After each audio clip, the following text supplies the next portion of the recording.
to order. Do we have anyone signed in to speak this morning? No, ma'am. Okay, thank you. All right, Glenn, Ready you'll to go? take it away. Number 1, approve the minutes of the regular meeting of December 12th, 2022. Number 2, approve the list of claims. 3, hold a public hearing so any citizen of the county shall be given an opportunity to be heard for or against any item related to statement of revenues, expenditures, and change in fund balance report. Number 4, application for retail beer alcohol license submitted by Po' Boys Quick Stop, Inc. for Po' Boys Quick Stop, District 1. Number 5, approve the application for transfer of retail beer, retail table wine, alcohol license submitted by Fairview Pure Market for Fairview Market, District 2. 6, hold a public hearing to receive citizens' comments regarding the proposed substantial amendment to the program year 2020 action plan. This information has been available to the public since December 18, 2022.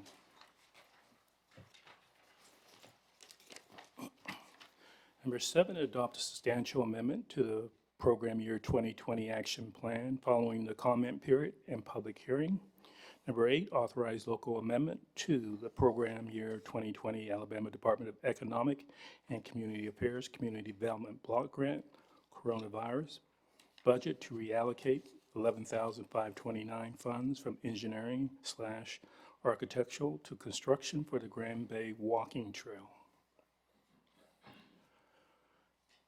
Number 9, adopt a resolution authorizing designation of certain real property as an industrial park located within Mobile County and outside the corporate boundary of any municipality of Mobile County. The 772 public notice was advertised in Mobile Press Register on Friday, December 16, 2022. Number 10, Glenn? approve. I think Matthew wanted to make a comment to the commission. I wanted to, if you can correct me if I'm wrong, but we need to have 2 agenda items there. One, to hold a public hearing regarding the creation of the industrial park, and then the item adopting the resolution. I think that's correct, I'm sorry. This is for Yellowwood, it's Right. expanding down in District 3 area. So we just need to add one for a public hearing on this matter. Right. Yes, ma'am. Thank you, Attorney Parker.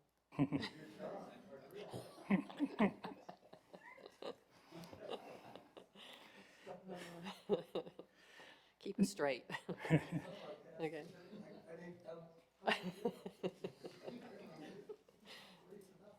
Thank you. Okay. Number 10, approve requests of the town of Mount Vernon to purchase surplus vehicles from the county garage for fair market value as follows. Number 11, award bid to Bill Smith Electric, Inc. for project installation of emergency generator at African Town Heritage House for a total bid in the amount of $194,100.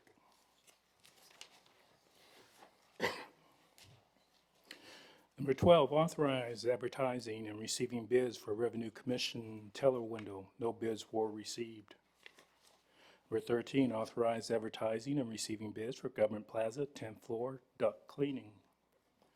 Number 14, approve appropriation contract with the University of South Alabama in the amount of $22,500 from District 1 funds for its Leadership in Social Justice and Perseverance Endowed Scholarship Fund. 12 for a minute. So is this going to be, are we expecting this to be a high dollar amount? I'm just wondering if this is something that we could do with our own forces. Nobody shoot me, Tyler, but.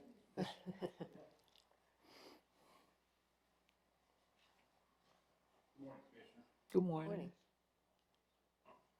I know our carpenter, we lost our carpenter. I don't know whether we have more carpenters or. We do not. We do have a limited staff, so this will enable us to get in and get it done quickly as possible with the exhalation of materials. It just makes it more difficult to try to do it ourselves. Okay, So this will expedite the process. but nobody's interested. That's what it Thus seemed, far. but maybe such we a need to do small a better job, you job think? trying to get the word out, and that's what we're going to do the second time. Okay. Okay, thank you. Number 15, adopt a resolution authorizing the operation of medical cannabis dispensing sites within unincorporated areas of Mobile County. When this matter came up, it was presented by legal department. I requested that Jay do some research regarding the state statute that allows these dispensaries and integrated facilities. And I know there's been some public discussion and some concerns about it. And I would ask that Jay kind of summarize what the law is allowing, what the regulations are and requirements. And I thought that would help the commission be able to make an better informed decision. Yes, ma'am. Thank you, Commissioner. As the commission knows, in 2021, the Alabama legislature passed a act which is commonly known as the Medical Cannabis Act. The law was codified, the commission, there's a board of commissioners established, appointed by the governor, lieutenant governor, and others. And this is a highly regulated industry that regulates every aspect of the planting, growing, harvesting, testing, transporting, and distribution of medical-grade marijuana in Alabama. The state has invited people, businesses to file applications with the state. Those application dates have been passed, and they're allowed till December 31st to make changes and finalize the application process. You can be a distributor, you can be a grower, you can be a transporter, you can have a testing laboratory, and you can be a dispensary. The matter before the county commission today is, does the county wish to agree to allow dispensaries to be sited in Mobile County in the unincorporated areas? In order to be a dispensary, there's a whole host of stringent requirements on background checks, the individual, posting of bonds, location of the facility. The result is I think there's gonna be less than 30 awarded statewide. Some will just be dispensaries. Some people might have an integrated process where they can grow it, process it, distribute it, and sell it. If the county commission approves a dispensary location today, which is the only thing in the state statute that the law allows local governments to approve, then we could see a dispensary either in the city or in the county. Dispensaries, wherever they may be located in any location in Alabama, under this act, will only be able to sell medical-grade marijuana in a certain packaging form, only for medical use. It'll come as a patch. It may be some cream. It may be a pill type. It will not be what we know as the leafy green substance. A dispensary site will be located at least 1,000 feet away from any school, daycare, or similar facility. You cannot go into it unless you possess a cannabis card that certifies you as a person who has been diagnosed by a medical doctor. So you cannot enter a premises for Not- a that's right. dispensary unless you have a permit card issued by the state? That's exactly right, by the Alabama Okay. Cannabis Commission. Let me interrupt you also. I want to be more specific Please. because there's been so much misinformation, disinformation about what's going on here. Particularly, I think the city took up this issue, and I think there was some disinformation, and I just want to read what is allowed. I know you covered some, but it's tablets, capsules, gels, oils, creams, patches, nebulizers, liquids, oils used in an inhaler. And what's not, specifically not allowed, which is what was being told to the public by some folks, raw plant material, products that can be smoked or vaped, food products such as cookies or candies that can be eaten. None of that is going to be allowed, the last list. I just wanted to be more specific than you were, Jay, so that people You just got hit me, but you're absolutely correct, Yeah. Commissioner Dewitt. No, Commissioner Dewitt no reads right. brownies, Ma'am, no No brownies. brownies. no brownies, no cookies. And it's got to be properly packaged. And not only that, I think you have to have a permit by the state, but did you not tell me that in addition to that, that it has to be approved by your physician? Oh, yeah, you, So it's You have physician to be- approved and it's state approved and you have a permit and that's the only way you can enter a premises. So it's regulated to that point. Nobody can just drift in and out and decide that they want to buy some of this that's why you won't see medical it at your cannabis. local current pharmacy, your Walgreens or private pharmacy, because, So it will not be in any existing pharmacies? oh, man. Okay, There'll be, just making that clear. my understanding is there will be 4 license issued to 4 dispensaries who will be have allowed 3. to have 3 dispensaries each. So that's statewide. Not in the state, and that's not in the throughout same the county. That's throughout the state. So there'll be 4 with 3 apiece, so that's, if I did the math right. You I did it went to right. Theodore, that's 12. So Does that include the integrated too, or just the the integrated dispensaries? is going to have some opportunity as well, so I think it might be closer to 30 statewide when it's all done, probably no more than that.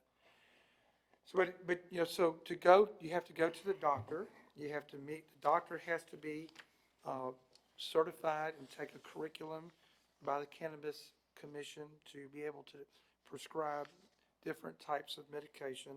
The statute also talks about 13 different types of medical conditions, and I'll just read those. Autism, cancer-related chronic pain, weight loss, Crohn's disease, depression, HIV, Parkinson's, persistent nausea, PTSD, sickle cell, some type of multiple sclerosis or similar spine injury, a terminal illness, Tourette's syndrome, and other medical conditions that cause chronic pain. And the doctor is under a duty to properly prescribe. They set limits on how much it can be to any particular person in one day. In addition to a person going in, if you're a certified caregiver and you've met the criteria and you've paid your money and the state has issued you a permit card, you as a certified caregiver can go buy it, pick it up, pay for it on behalf of the patient who you are charged with the duty. If you're under 19, you can't go in it. Under this statute, these will not pop up at every convenience store anywhere.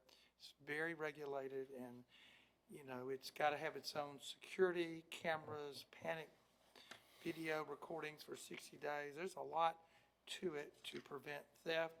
And everything is tracked from the seed to the point of sale to the end customer through an elaborate software system that you have to buy and use and maintain. And anybody can't be a dispensary. You've got to have a scientific background or similar curriculum certification in order to do it. So I don't think I'm not qualified. I'm like Matthew, just a lawyer. So it's very regulated and it won't That's pop up questionable. anywhere. Very, very regulated. And you mentioned a bond. Well, there's a bond, there's a $2 million insurance policy that has to be paid out every year, proved up. You gotta pay a $2,500 application, $2,500 a year, an application fee, and $40,000 a year just to have it.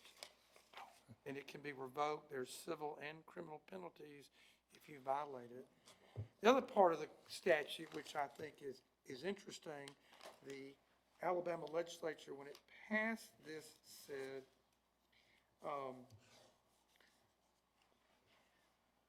in no means will the passage of this law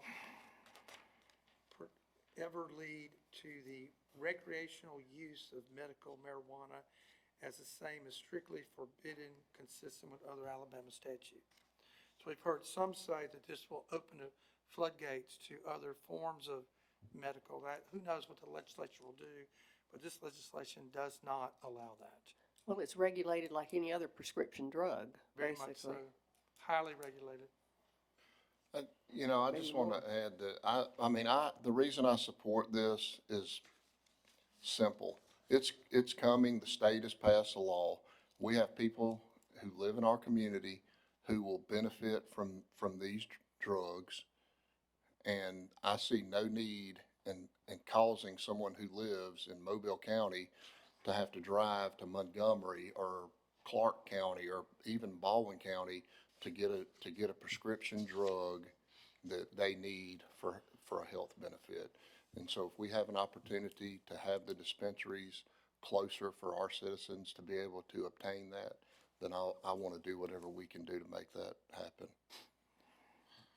I think that's probably the general opinion on that. If it can benefit people who are truly in need, who have had catastrophic injuries, who have had other types of health issues that this gives them some relief, then I think there's certainly the need to do it. I would agree. So you have two resolutions before you. One in a packet talks about the dispensary only and the integrated growers that will be able to dispense. And the second one in paper on your table deals with somebody that want to request to have a state laboratory facility located in Mobile County. It's up to the commission which way it would like to go. Well, I know that when you and I discussed it, I mean, unless there's some opposition to it, as far as the state being able to have a testing laboratory, can't think of any reason on the surface to be opposed to it. Could it not be included in the agenda, in the can, yes, item ma'am. itself, the agenda item? And There's one specific location that's been mentioned, and I know we're looking at a resolution just as a blanket resolution, but the one location, I've talked to all the property owners around this location. I've talked to the person who is making the request, and there's no issue with anyone it's in my district, and there's no issue with anyone who's an adjacent property owner. They have no issue at all. They would be happy to see the business there. The building that they're talking about is already a laboratory, because if you remember, several years ago, they had the hemp law passed in Alabama, and this was already a testing laboratory for the hemp. And so now they're just converting it from the hemp to the cannabis. And I talked with the laboratory. There's no, it doesn't emit any kind of odor or anything of that nature that would affect the surrounding community. So I'm pretty comfortable with talking to the people who own businesses and live around it, that it would not cause an issue. Well, I'm the person who raised a concern about adding sites. For one thing, it goes really outside this particular statute, and I can support the, kind of the narrow provisions of this statute. We don't have a role in licensing state labs, so I don't see why we would include it, because that process is outside of us. And it doesn't need our approval. It can do whatever it wants to do, just following the state statutes. But I want to do, for me anyway, I want to do the kind of narrow role that the commission has under 2021-450, and not step outside of what our role is. so really, it would make no difference one way or the other. This is, I guess, other than a spirit of the commission, that we would not object. And even if we did object, I don't guess that would have much teeth, because that we don't have a role in that. That's It basically? is correct. We have, the statute provides no role to local government on the location or of a testing lab.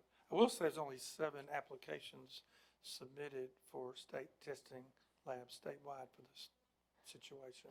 But we have it's nothing in the statute that requires the commission to do anything. I mean, I would not supporting one, naming the business or supporting one over another. I did not see the harm in it necessarily, but neither the benefit really for that matter. What's your feelings on it? Since it's Well, I not. mean, I can tell you, the one in my district, or rather the commission decides to do a resolution or not, I intend to send the Cannabis Commission a letter of support for the one in my district, because I think it creates roughly about 10 jobs down there, including a full-time security job and some other jobs for the laboratory staff. I'm comfortable talking with, and I know we're talking general, but I'm comfortable with the particular lab that I've been approached about in my district, that it will be a secure site. It's already been used in the past for hemp. So I mean, rather we pass a resolution, I intend as commissioner in District 3 to send a letter of support to the Cannabis Commission supporting this business in my district. That may be the better way to handle it at this point. We strictly go Yeah. by the letter of the law as far as And what if you our. want to Yes. encourage, yeah. And I think that would carry as much weight Yeah. with them, I do. So let's handle it that Okay. way. So that be the case, the resolution was in your packet will be the one that will be approved on Monday, Okay, and not the paper one that was Thank you. provided to the commission this morning. very good. Okay. Thank y'all. Number 16, approve agreements for the Alabama Department of Economic and Community Affairs grants for Southwest Alabama Regional Safety Office under the Community Traffic Safety Program for the following. And it's for the law enforcement agencies as follows. Can we back up just a second? Make sure I understood what we're doing here on 15. We're gonna pass that resolution for the dispensaries, and then this resolution, One I gave to you, they will will not not be used. be on That's the right. agenda. Is that what I Correct. understood? Right. The And resolution any as further submitted, support in- for the testing laboratories would be by But for the individual letter. dispensaries, we're good. Yes. Dispensaries and Okay. integrated facilities. Right. Okay, and so, okay, I just wanted to make sure I understood that correctly. so the paper one will not be This will be used. gone, and That's right. I'll take care of the other part on behalf of my office. Thank you. Number 17, authorize amendment to the home program with Legacy Trail LP regarding the development of 56 units of senior housing in conjunction with Alabama Housing Finance Authority tax credits to extend the term for substantial construction completion from December 31st, 2022 until March 31st, 2023. 18, authorize advertising and receiving bids for Government Plaza bifold doors replacement. Is this a rebid? I thought this had been on here before. These doors, maybe not. No, maybe I just, Which doors are we talking about? the garage. Oh, the garage door. Commissioners, this is just taking bids. What you recall is that we had an assignment of the architect who did the design. Now we're Oh. going to bid. Oh, okay. Yes, ma'am. I'm sorry, Eric. I'm just rushing it. We want a one-stop shop here. And number 19, consider taking the following action on bids. Number 20, approve a software renewal for Veritas Backup Executive from the current state of Alabama contract in the amount of $171.94 for probate court. 21, approve sponsorship agreement with Port City Chapter of Blacks in Government in the amount of $1,000 from District 1 funds for its annual Dr. Martin Luther King Jr. Memorial Breakfast. 22, approve a contract amendment with Eagle Electrical Services for an additional amount of $10,000 for a revised total amount not to exceed $34,604 to add required longshoreman insurance for additional lighting and outlets at the Cedar Point Pier. Hey, can we go back to 21 for a second? I have Commissioner Ludgood. Who's in that organization? Do you know specifically? I mean, it's a whole bunch of, it's a 30-plus-year-old organization, and its membership includes public employees, both local, state, and federal. And any elected officials? I'm just curious, I'm not trying to be, just disregard my question. I'd like to split that if that's okay with you. Okay, sure.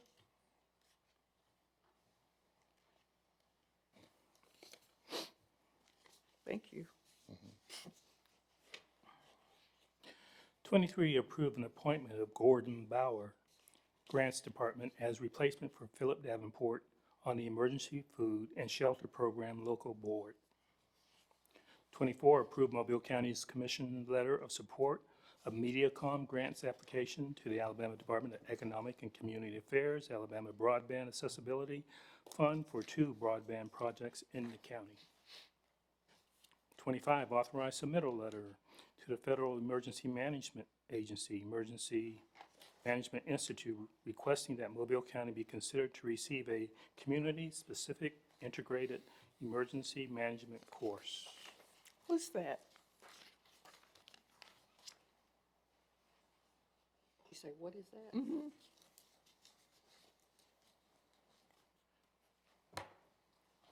Okay, it's okay.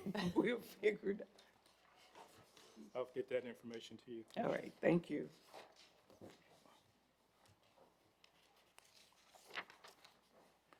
26, approve professional services contract with Sharon Pilgrim to provide training services. Oh, I'm sorry.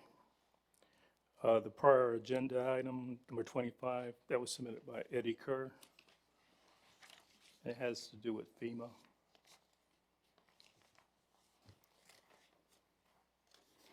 Okay, FEMA approve, course?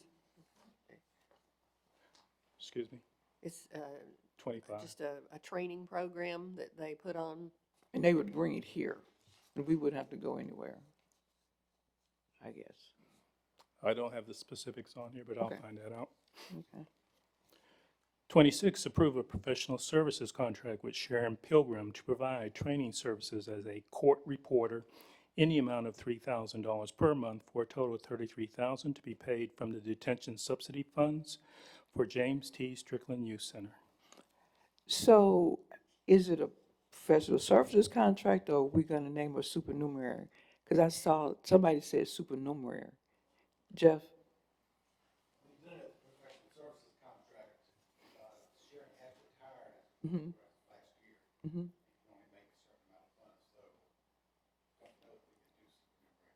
I don't know, some email I got said supernumerary.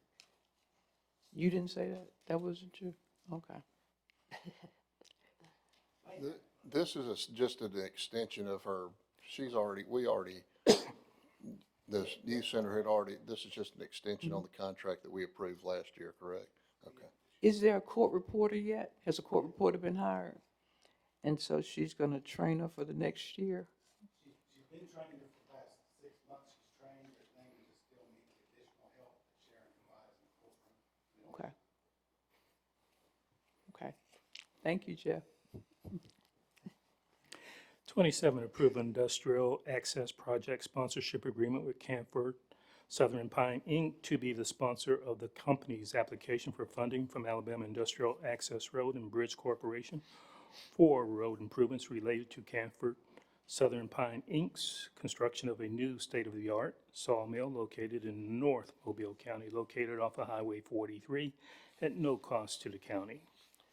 And Commissioners, we have an indigent board meeting, and this is going to be on Tuesday, December 27th. I'm sorry, the next meeting, Next meeting will be like Tuesday. Tuesday, December 27th, and we will have an indigent board meeting. Okay, and that meeting, is that at 9:30 a.m. Tuesday? Okay, because I know we accommodate the city normally. And that's it. Okay, Brian? Yes, good morning, Commissioners. Ask if you would consider taking the following action on December 27th. Approve acquisition of property and acceptance of right-of-way deed for Track 13 on our Natchez Trace Road per project. Item 2, approve preliminary and final plat of S&L Tanner's Place, which is in District 3, and a preliminary and final plat of Yeager Place, which is also in District 3. Item 3, adopt a resolution and approve a commitment letter to apply for Mobile Metropolitan Planning Organization Congestion Management Program funds. These funds will be used for signal equipment upgrades at various signalized intersections maintained by the county. Commissioner, the amount of money that we're talking about is fairly significant. So through the MPO, it's 80-20 split. We're looking at a total of about $700,000. So the county's portion is going to be about $140,000. And what this will allow is the integration of a system to streamline the signalization on some of our main routes. We're going to be working in conjunction with ALDOT, also City of Mobile. And it's just going to streamline the signalization of a lot of our main routes. You are Which already routes in particular? You're talking about the main routes like Airport Boulevard, Schillinger's Road, Cottage Hill Road, things of that nature. You're Correct. already seeing some of it. The city's already implemented some of it along Airport Boulevard. You'll notice that the traffic is moving a little bit better. A little bit. We're going to be going in conjunction with those other two entities, and we're just going to participate in that program with them. This $140,000 initial year one, we're going to bear that out of the county's 116 fund. And subsequent years going forward, we're looking at about $15,000, and right now, we're planning on just bearing that out of our 116 fund, so. This is an that's what- ongoing, so It will be 700,000, 100, is the total, 140 would be the county's. Year one, yes, Year sir. one, In other okay. words, that's buying the equipment, that's Okay. buying the modems, the cameras to be installed in the intersections. And once that initial cost is expended, then the yearly, in conjunction with the other two entities, we're going to have to come up with about $15,000 a year to allow about $15,000 a year. Just for like maintenance and, Well, a lot of different things, but yeah. So when you say ongoing, we're talking about no endpoint, we just continue this And into As long perpetuity? as long as the signals are there, yeah. Okay. And I would imagine that over a period of time, Commissioners, that cost per month for each signalized intersection, the modem and all that goes with that, it may go up incrementally. So that 15,000 may end up being 16, 17, 18,000 a year going forward, you know. You know how things escalate over time, yeah. But we receive the benefits of streamlined traffic control. I think it's wonderful. I've been We- waiting we- for years for this. We thought it was advantageous for the citizens. I'm sorry? We thought it was advantageous for the citizens, so Absolutely. we'd like to it is. participate in that with This the is- state and the city. This is a good move. Thank you. Item 4, approve right-of-way and or easement agreement for track 24 on one of our 2018 pay-as-go projects. Item 5, approve right-of-way easement agreement for track 3, track 7, and track 8 on our Highmont Drive drainage improvement project. And item 6, approve supplemental agreement number 1 with Thornton Incorporated on our Sweetown Road project, granting an additional 60 working days to the contract, and there will be no increase to the cost of the project. And that is currently it. Okay, at this point, no other add-ons? Commissioner, anything to add? Good. I just want to wish everyone a Merry Christmas. I know that it's going to be very cold, so get home and wrap your pipes up and drip your water. That's what we have to do in the country. City people may not have to do that. We but drip our water too. I thought you had a well. I do have a well, and if you don't drip it, you won't. It'll be no water in It'll the be a solid morning. block but, of ice in there. have a Merry Christmas. Enjoy your long weekend, and we'll see you guys back here next week. And I don't want to add too. I know a lot of people are out, but and I know it's not Thanksgiving, it's Christmas. But I particularly, and I think they can speak for themselves. But I really appreciate not only the upper management staff, what you guys do all year, but your support teams and the people who work for you, who really make our jobs look very simple. We really do have the easy part, because the people sitting around this room and the people sitting around this table and some of the people who are with their families on vacation already for Christmas really do the work for the county. And I, for one, appreciate everything that you guys do. Well said, Commissioner. I also want to add my best wishes for a very Merry Christmas, and the Commissioner is right. We are going to see temperatures beginning to drop tomorrow afternoon sometime. We've got a hard freeze warning slated for Friday afternoon through Sunday morning into the teens and early 20s. And I don't know what the precipitation is going to be, but that's the scary part, because we certainly don't want to see black ice.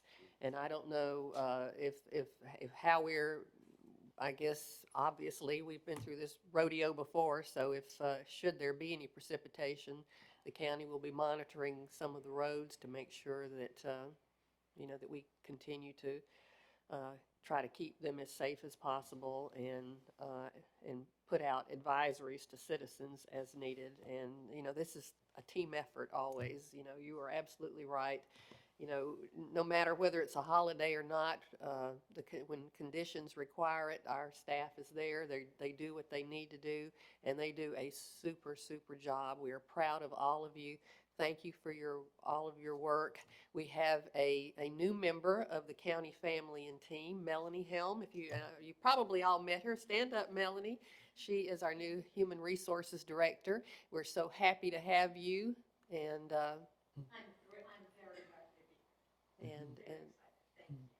so, anyway, let's see, what else? I think that's it. And we will see you, as Glenn said, on Tuesday morning at 9:30 a.m. And y'all have a wonderful holiday, and stay warm, and keep your pets inside as much as possible, too. Thank you.